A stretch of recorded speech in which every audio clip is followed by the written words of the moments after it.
Hey Pam, I'm here outside the house. Just want to give you an idea. I told you the driveway was small. So you see my car. It fills up most of the driveway. There's about 6 feet, no, 4 feet in front of my car, and then a foot behind it. And I'm not parked perfectly straight, as you can tell. So I think you could fit a four-door type pickup truck there, but it'd be tight. The garage on the inside, however, is a good size, and I'll show you that. So this road services the house. It's only one car wide, and the good news is there's gonna be no traffic. I mean, there's two other houses on it, so that's how much traffic is gonna be on this road. Maybe a couple cars a day.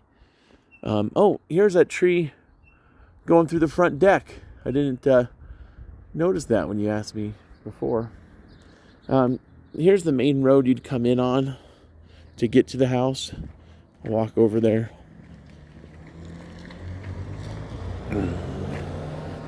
So this is a regular sized, 2-lane road that goes through the subdivision. Now, you see where that gray car is turning. That's the main road for the subdivision too, and it runs behind the house. So there would be some road noise. I mean, people would probably be going 30 miles an hour because it's 25 mile an hour speed limit. All right, I'm gonna walk inside. Exterior paint on the home is in, I would say, acceptable condition. Not great, but it doesn't appear to have damage from what I have seen. I haven't looked at every fascia board on the home, but in general, I don't see damage, but certainly it could use a touch-up coat of paint. Here's that tree going through the roof over here.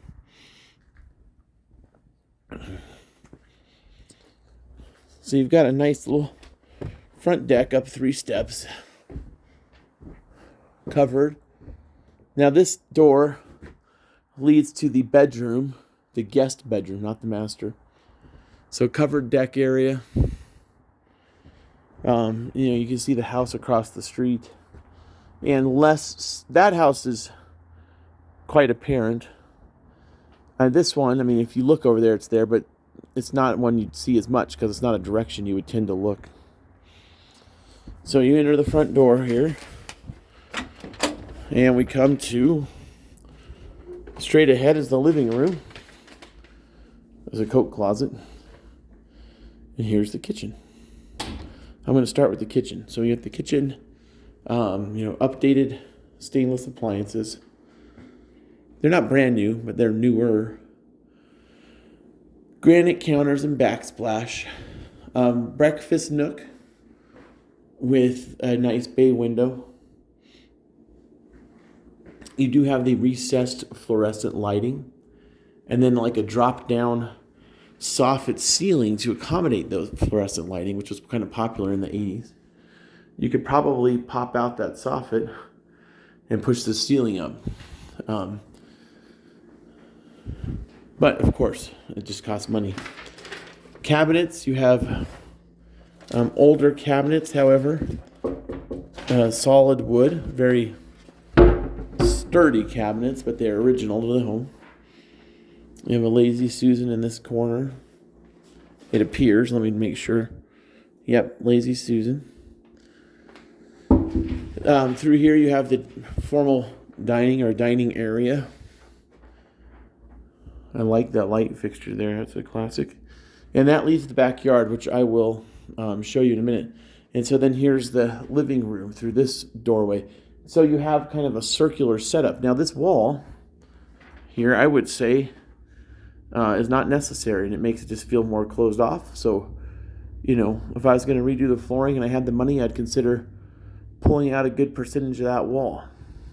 Now that wall between the kitchen and the dining room is going to be harder to get rid of without a really substantial remodel, because you'd have to move the fridge, which would be a challenge. But if you were to break out this whole section, then you'd have one open great room, which would be nice, but it would be a fair amount of work. That fan is actually not too bad. It's got a Tiffany colors. Kind of a neat fireplace. It's a wood burner. And then over to the side, you've got your wet bar. And up above, the transom window to let in some nice light. I'm going to go down the hall. Down the hall. We've got a little storage closet. On our right here, we come to the first bedroom. This is the one that overlooks the deck. Like the living room, it has a vaulted ceiling, kind of a standard closet. It's maybe 12 by 12, I would ballpark it. The hall bath here, there's a pocket door from this bedroom or a doorway that leads to the hall. So it's like a semi-private bath, which you can see here.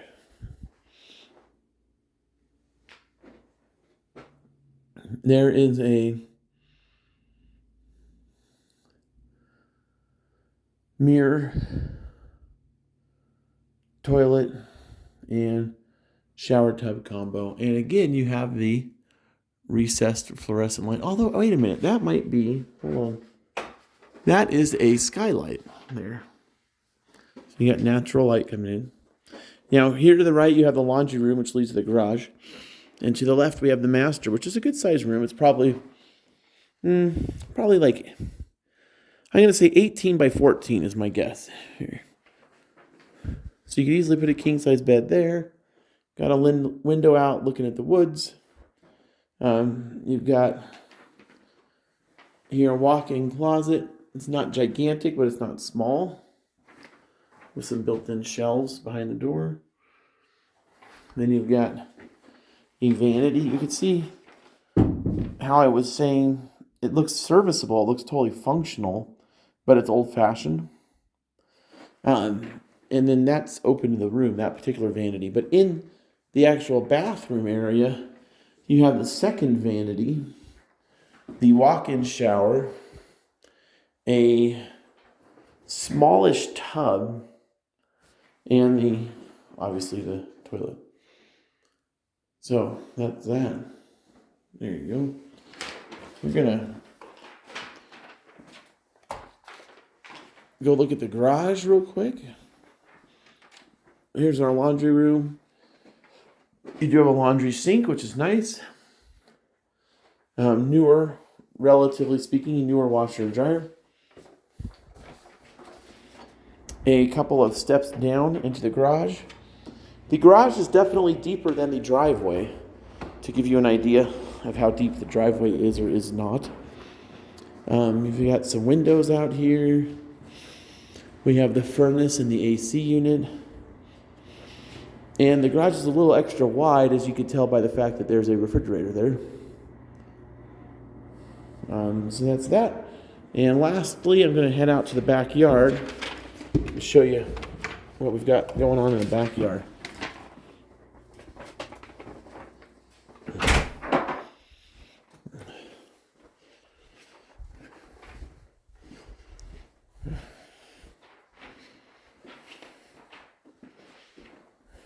All right.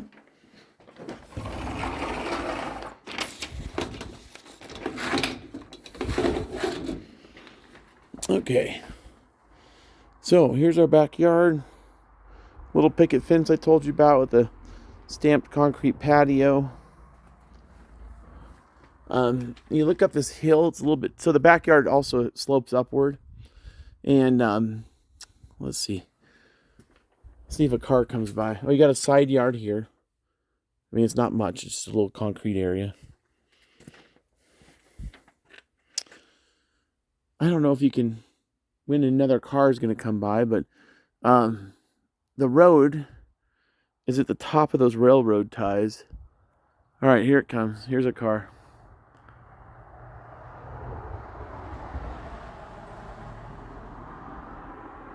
There you go. So that gives you an idea of how close the back of your house is to the road. To me, it's probably a little closer than I'd want it to be, unfortunately. But let me know what you think. And I look forward to hearing from you. Thanks. Bye-bye.